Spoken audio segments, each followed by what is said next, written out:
Hello students, today we are going to learn a new topic.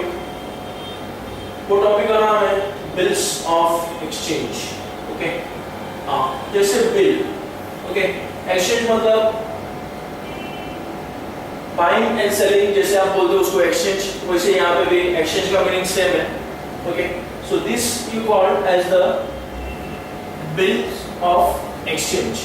Okay, तो ये first वाला है trade bill. जैसे मैंने आपको बोला था कि मतलब कोई भी टॉपिक स्टार्ट करने के पहले उसका मीनिंग क्या है वो जानना बहुत जरूरी है. करिए, सो बिल्स ऑफ एक्सचेंज का मैं आपको एक परफेक्ट एग्जांपल दे देता हूं जिससे आपके पूरे टॉपिक क्लियर हो जाएंगे कि अभी आगे टॉपिक किससे रिलेशंस रखने वाला है. जैसे मैंने आपको पिछला लेक्चर दिया था बैंक रिकंसिलिएशन स्टेटमेंट का, तो आपको पता चल गया था. ओके, द रिकंसिलिएशन और cross checking between the cash book and the passbook, उसको हम लोग बोलते थे बैंक रिकंसिलिएशन. ओके, वैसे ये बिल्स ऑफ एक्सचेंज है क्या? ओके, हाँ, ये एक नया टॉपिक है. इसका मतलब क्या है? ओके, ट्रेड बिल को आप बाद में देखोगे. ओके, पहले बिल्स ऑफ एक्सचेंज होता क्या है? जैसे ये देखो, अगर आपके बिल्डिंग के नीचे कोई एक जनरल स्टोर है. ओके, अब वो जनरल स्टोर वाले के साथ आपकी अच्छी खासी जान पहचान हो जाती है, तो अब आप उसको क्या बोलते हो कि जो मैं आपको डेली में पे करता हूँ, तो ऐसे एक काम करते हैं कि मेरे घर पे जो भी रिक्वायरमेंट है, जरूरत की सामान है, ओके, वो वहां से कोई मेंबर आएगा, आपके दुकान से लेते हुए जाएगा.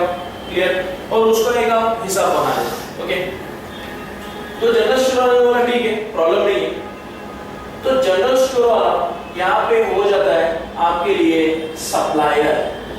सप्लायर मतलब जिसको अकाउंटेंसी के लैंग्वेज में हम लोग बोलते हैं क्रेडिटर्स. ये आपके लिए हो जाता है सप्लायर. जैसे आपकी जरूरतमंद की चीज रहेगी, राशन होगा, ओके, वो सब चीजें आपको देते रहेगा और मंथ के एंड में आपको ये एक बिल दे देगा. ओके, तो यहां से कस्टमर, जिसको हम लोग अकाउंटेंसी के लैंग्वेज में बोलते हैं डेटर्स. अगर मैं रिपीट करता हूं, ये कस्टमर है कौन? ये वो बिल्डिंग में रहने वाला एक मेंबर है जिसके बिल्डिंग के नीचे जनरल स्टोर है और वो जनरल स्टोर वाले के साथ एक ट्रांजैक्शन किया. अभी जनरल स्टोर वाला मंथ एंड में इसको एक बिल दे देता है जो होता है 5,000 रुपए का. ओके, नाउ क्रेडिटर बिल देगा किसको?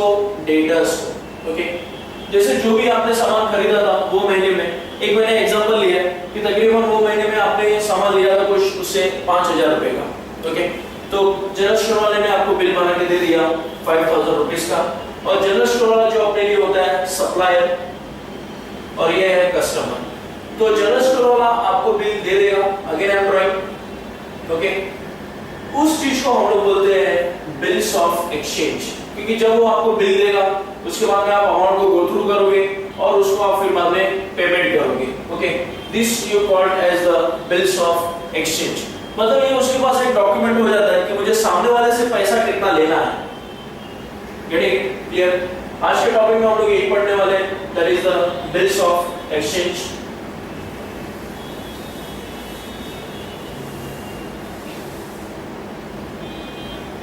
नाउ यहां पे जो जनरल स्टोर वाला है, ओके, एंड द मेंबर, जो बिल्डिंग का मेंबर है, इसको हम लोग बेटर अंडरस्टूड कस्टमर बोल देते हैं, जिसको अकाउंटेंसी के लैंग्वेज में भी कॉल्ड एज डेटर, और ये है क्रेडिटर जिसका दूसरा नाम है सप्लायर. ओके, इसका आप ध्यान दो क्योंकि मतलब अकाउंटेंसी में लोग कभी-कभी इंटरचेंजेबल वर्ड्स यूज करते हैं. जैसे अगर आपको कोई बोल देगा कि डेटर का दूसरा नाम क्या है, तो अगर आपने नाम नहीं सुना रहेगा तो आप बोलते हो no I don't know. Okay, क्योंकि मुझे मालूम है कि डेटर को डेटर ही बोलते हैं. नहीं, डेटर को कस्टमर बोलते हैं. अब क्या है कि अगर कस्टमर बोल दो तो हम लोग के माइंड में पूरा क्लियर हो जाता है, क्योंकि बचपन से हम लोग डेटर नहीं सुनते हैं, हम लोग कस्टमर सुनते हैं. वो अलग बात है कि मतलब अकाउंटेंसी के लैंग्वेज में उसको दूसरा नाम बोला हुआ है. जैसे ये देखो, अगर मैं आपको बोलूं स्टॉक, हाँ, तो आपको समझ में आ जाता है कि स्टॉक का मतलब क्या है. लेकिन जब आप अकाउंटेंसी में आते हो तो समटाइम्स स्टॉक को हम लोग कहते हैं इन्वेंटरीज. क्या कहते हैं हम लोग? इन्वेंटरीज. ओके, अब कभी आपने पहले सुना नहीं होगा, मतलब ये कॉमर्स चूज करने के पहले आपने सुना नहीं होगा कि इन्वेंटरीज किसको बोलते हैं. हाँ, लेकिन आपको तकरीबन स्टॉक तो पता होगा. सेम वे ये पर्सन। ओके, अब इसमें से आप मुझे बताओ बिल बनाएगा कौन? क्या जनरल स्टोर वाला कि कस्टमर? ऑब्वियसली जनरल स्टोर वाला बिल बनाएगा। ओके, तो जो बिल बनाता है उसको हम लोग बोलते हैं ड्रॉवर। ये देखो और एक नाम आ गया, the person who draws the bill is known as drawer. Again I am repeating, the person who draws the bill is known as drawer. Okay, and the person who accepts the bill is known as drawee. The person who makes the bill or draws the bill is known as drawer, and the person who accepts the bill is known as drawee. Clear? ये चीज हम लोगों को पढ़ना है in the bills of exchange. That is, पहले start करेंगे with the trade bill.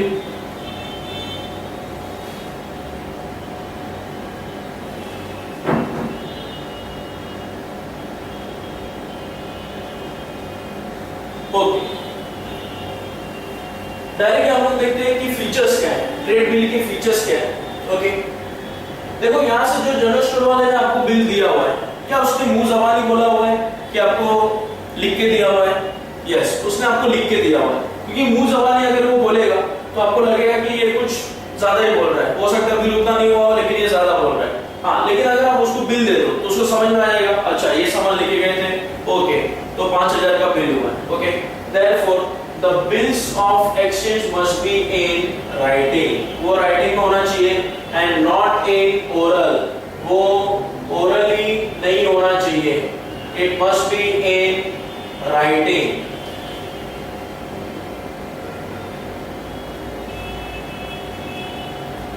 Okay, जैसे जनरल स्टोर वाला आपको बिल देता है, ओके, वो इनडायरेक्टली एक आपके ऊपर ऑब्लिगेशन, जिसको हम लोग बोलते हैं ऑर्डर, एक ऑर्डर कर रहा है कि आप उसको ये डेट तक पेमेंट कर देना।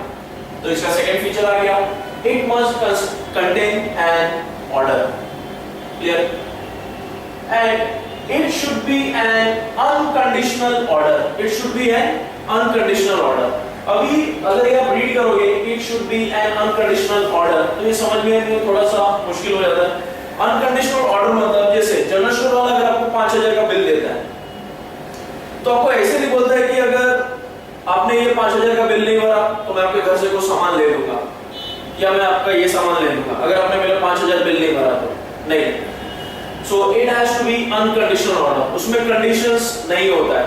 आपको मैंने 5000 का बिल दिया हुआ है, आपको मुझे 5000 रुपए देने हैं बस, गेटिंग, उस चीज को हम बोलते हैं अनकंडीशनल। ओके, अब जो बिल वो देगा उसके ऊपर वो साइन करेगा, तो it must be sign by the maker. तो यहाँ पे अपना मेकर है कौन? सप्लायर या तो क्रेडिटर, वो उसके ऊपर साइन करेगा। वो साइन करेगा तो इसका मतलब है कि वो बिल अभी वैलिड है, मतलब उसने वो बिल को वैलिड बनाया हुआ है और वो बिल को उसने गो थ्रू करके, स्क्रूटिनाइज करके, डिटेल चेकिंग करके आपको बिल उसने दिया हुआ है। ओके, सही बात है। जैसे मैंने 5000 रुपया लिया था, ओके, एग्जांपल में आई हैव टेकन 5000 रुपीस, इसका मतलब उसका और एक फीचर है डेफिनेट अमाउंट रहना चाहिए, it must specify the definite amount to be paid. जैसे यहाँ पे डेफिनेट अमाउंट मेरे एग्जांपल में लिया था 5000 rupees. Clear? The amount must be payable to the person whose name is specified in the bill. Okay. जैसे अगर आप बिल देते हो 5000 रुपीस का, जनरल स्टोर वाले ने आपको बिल दिया हुआ है, तो ऊपर लिखा हुआ है महालक्ष्मी जनरल स्टोर। ओके, इसका मतलब आप वो 5000 किसको पे करोगे? जैसे सपोज करो 2 जनरल स्टोर है, Mahalakshmi general store and Purohit general store. Okay, आप अगर महालक्ष्मी से ट्रांजैक्शंस करते हो तो ऑब्वियसली पेमेंट भी आप महालक्ष्मी को ही करोगे, that is the Mahalakshmi general store. Okay, ना कि पुरोहित जनरल स्टोर को। So the amount must be payable to the person whose name is specified in the bill. Okay, हाँ, नॉर्मली कभी-कभी बड़े लेवल्स पे ज्यादा ट्रांजैक्शन होते हैं तो वहां पे स्टैम्प हो जाते हैं, so that it must B stamp. जैसे हम लोग ने बिल देखा था trade bill and accommodation bill. Okay, and it might contain one drawee only. Yes, यहाँ पे ध्यान, जो अपने जनरल स्टोर वाले ने बिल बनाया हुआ था, ओके, अगर फ्लैट नंबर 201 वाले ने वहां से उधारी लेके गया हुआ है, ठीक है, तो वो क्या बिल अपने फ्लैट नंबर 202 वाले को थमाएगा? नहीं, ओके, वो किसको देगा बिल? 201 वाले को, क्योंकि वो उसका एक ही ड्रॉइंग है, understood, one drawing only, okay, obviously, and the bills of exchange must be dated, वो बिल के ऊपर आपको डेट डाल के देगा, ओके। ये एग्जांपल के साथ हम लोगों ने समझा कि व्हाट आर द फीचर्स। ये मैंने एक सिंपल सा एग्जांपल लिया है, सिंपल सा एग्जांपल इसलिए क्योंकि ये आपके डे टू डे ट्रांजैक्शंस में होता है। आप जनरल स्टोर जाते हो, कभी कुछ रहता है, उधारी पे आप ले लेते हो, ठीक है, ये आपके डे टू डे ट्रांजैक्शन से रिलेटेड है, तो क्या है कि ये एग्जांपल्स आपको एकदम समझ में आ जाएगा, क्लियर?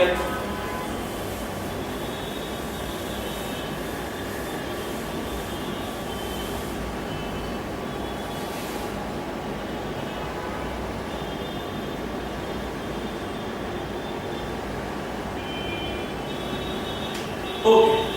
Next है classification of bills of exchange. Bills of exchange can be classified on the basis of time. तीन चीज पे होता है, टाइम, प्लेस और क्या नेचर के ट्रांजैक्शंस है, ओके। इसको हम थोड़ा डीप में देखें। Basis of time, demand bill and time bills. When payment of bills of exchange is to be made on demand, तो बिल को हम लोग बोलते हैं demand bill.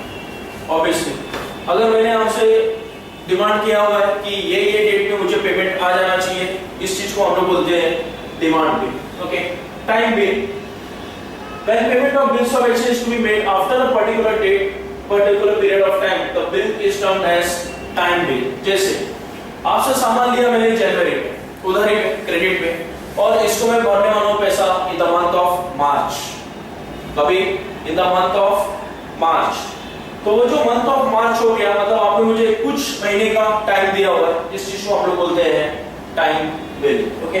This was on the basis of time. On the basis of place, okay, on the basis of place मतलब जैसे आपका India हुआ या इंडिया के बाहर, तो जो बिल आप इंडिया के अंदर ड्रॉ करते हो उस चीज को हम लोग बोलते हैं इनलैंड बिल, ओके। जो बिल आपने इंडिया में ड्रॉ किया हुआ है, हाँ, वैसे आपके फॉरेन ट्रांजैक्शंस भी होते हैं। आप बोलोगे सर फॉरेन ट्रांजैक्शन कौन से मैटर में होते हैं? ओके, क्योंकि आप डेली या तो इंपोर्ट एक्सपोर्ट के थ्रू डील करते हो, ठीक है। तो इंपोर्ट एक्सपोर्ट में भी क्या होता है कि वहां पे भी लंबे लंबे क्रेडिट्स होते हैं, मैक्सिमम क्रेडिट रहता है 90 दिन का। मतलब सपोज करो कि आपने चाइना से एक कंसाइनमेंट मोबाइल का मंगा लिया हुआ है इंडिया में, उसको आप पेमेंट आफ्टर 3 मंथ कर सकते हो, तो वहां पे भी आपका उधारी चलते रहता है, ठीक है। लेकिन वो इनलैंड नहीं हुआ क्योंकि चाइना अलग है और इंडिया अलग है, हाँ, और इंडिया के थ्रू ही अगर आपने ट्रांजैक्शंस किया हुआ है तो वहां पे बिल लगता है जिसको हम लोग बोलते हैं इनलैंड बिल, और अगर आपने फॉरेन के साथ ट्रांजैक्शंस किए हुए तो उसको हम लोग बोलते हैं foreign bills. Simple. If the bills are drawn and made payable in the same country, जैसे मैंने आपको बोला इंडिया, तो इंडिया में ड्रॉ होगा, उस चीज को हम लोग बोलते हैं इनलैंड बिल। इसका मतलब आप समझ गए रहोगे। इन अनदर कंट्री मतलब आपके इंडिया के बाहर, फॉर एग्जांपल जैसे इंडिया लिया, इंडिया के बाहर अगर बिल ड्रॉन किया हुआ है तो उसको हम लोग बोलते हैं foreign bill. Very simple, the inland bill which is drawn with in the country and the foreign bill which is drawn in another country. Next is on the basis of transactions, okay. इसके पहले हम लोगों ने देखा place, उसके पहले हम लोगों ने देखा था time, okay. Now we will be seeing on the basis of transactions, trade bill. ये जो मैंने एग्जांपल लिया था जनरल स्टोर और कस्टमर का, वो एक एग्जांपल था ट्रेड बिल का। ये देखो, where a bills of exchange has been drawn and accepted by for a genuine business transaction, it is termed as trade bill। Obviously जो जनरल स्टोर वाले ने आपके यहाँ पे सामान भेजा था वो सब लीगली सामान थे, और एक जेन्युइन ट्रांजैक्शन था। जेन्युइन ट्रांजैक्शन मतलब जैसे वो हर महीने आपको उधारी देता है, आपकी सैलरी होती है, आप उसको जो भी उधार किया था वो आप उसको पेमेंट कर देते हो, ये सब चीज एक जेन्युइन चल रहा है। ऐसे नहीं कि मतलब कि मैंने आपको बोला ठीक है महीने भर का राशन मेरे घर पे पहुंचा देना, और उसके बाद में मैंने उसको बोला कि नहीं मुझे तुमको अभी कुछ भी पैसा नहीं देना हुआ है, तो वहां पे मतलब कोई फ्रॉड ट्रांजैक्शन नहीं है। वहां पे कौन सा ट्रांजैक्शन है आपका? The genuine transactions. एकोमोडेशन भी, When a bills of exchange is drawn and accepted for providing funds, it is termed as accommodation bill. मतलब अगर आपको मैं पैसे नहीं दे पाया, क्लियर? हाँ, जैसे अगर आपके माइंड में चल रहा है क्या गारंटर टाइप होता है? यस, परफेक्टली आप करेक्ट हो, वो गारंटर टाइप होता है। जैसे सपोज करो कि बैंक से अगर मुझे लोन लेना है तो बैंक बोलता है कि एक काम करो, आपके पास 2 गारंटर चाहिए आपको, तो अगर ठीक है 2 गारंटर है मेरे पास, ओके, वो 2 गारंटर मेरे बिहाफ पे साइन कर देते हैं, क्लियर? नाउ इन केस अगर मैं लोन नहीं भर पाया तो बैंक किससे रिकवर करेगा? ऑब्वियसली मेरे गारंटर से।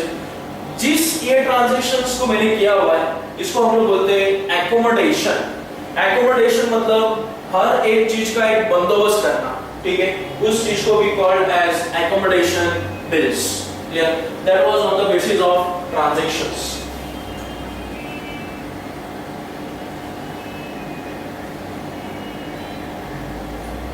Next is the parties to the bills of exchange. Okay, जैसे अभी जनरल स्टोर में हम लोगों ने देखा था कि वहां पे 2 पार्टी थे, एक तो कुछ जनरल स्टोर वाला था और नेक्स्ट का जो फ्लैट नंबर 201 में रहता है। जस्ट वो एग्जांपल पे अगर आपने फोकस किया रहेगा तो अब बिल्स ऑफ एक्सचेंज के लिए पार्टीज कितने होते हैं? Okay, there are 3 parties to the bills of exchange. कितने? 3 पार्टीज। जैसे ये तो मैंने आपको समझा दिया, the drawer and the drawee, वो जनरल स्टोर के केस में। Now the pay, the payee is the person to whom the bill is made payable। ज्यादा कंफ्यूजन नहीं है, यहाँ पे ड्रॉवी और payee are one and the same, okay? जहां तक अगर थ्योरेटिकली बात करें तो drawee and payee are one and the same, लेकिन बोलने के लिए ऐसे बोलते there are 3 parties। तो 3 parties है drawer, the first one is the drawer, drawee and the payee। These are the parties to the bill।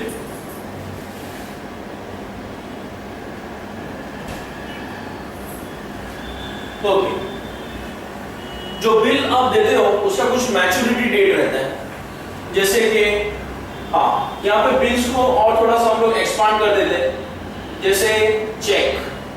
Yes, check जो bank की तरफ से आपको चेक बुक मिलते हैं वो भी एक काइंड का बिल हो गया है, अरे बेटे वो भी एक काइंड का आपके लिए बिल्स ऑफ एक्सचेंज हो जाता है। ओके, इफ द चेक का कुछ डेट ऐसे आपने किया हुआ है 26 जनवरी, और 15 अगस्त, ये 2 एग्जांपल्स लिए मैंने। ओके, 26 जनवरी as you know republic day और 15 अगस्त that is the independence day. अब अगर ये डेट का मैंने आपको चेक दिया हुआ है तो ये डेट पे तो बैंक बंद रहेगा क्योंकि this is the bank holiday. Okay, तो ये क्लियर होगा। ओके, एक्चुअल फिर 26 की जगह पे मुझे डेट डालना पड़ेगा 25 जनवरी का, मतलब उससे एक दिन पहले का डेट डालना पड़ेगा मुझे। कितना दिन पहले? 1 day prior before the this date, that is the 26 January and 15 August, because 26 January is the republic day and 15 August is the independence day, तो उसके एक दिन पहले का मुझे चेक देना पड़ेगा। Getting it? That is called as the date of maturity. Okay, so the date of maturity सिर्फ इतना याद रखना, वो एक दिन पहले होना चाहिए आपके नॉर्मल पब्लिक हॉलिडेज।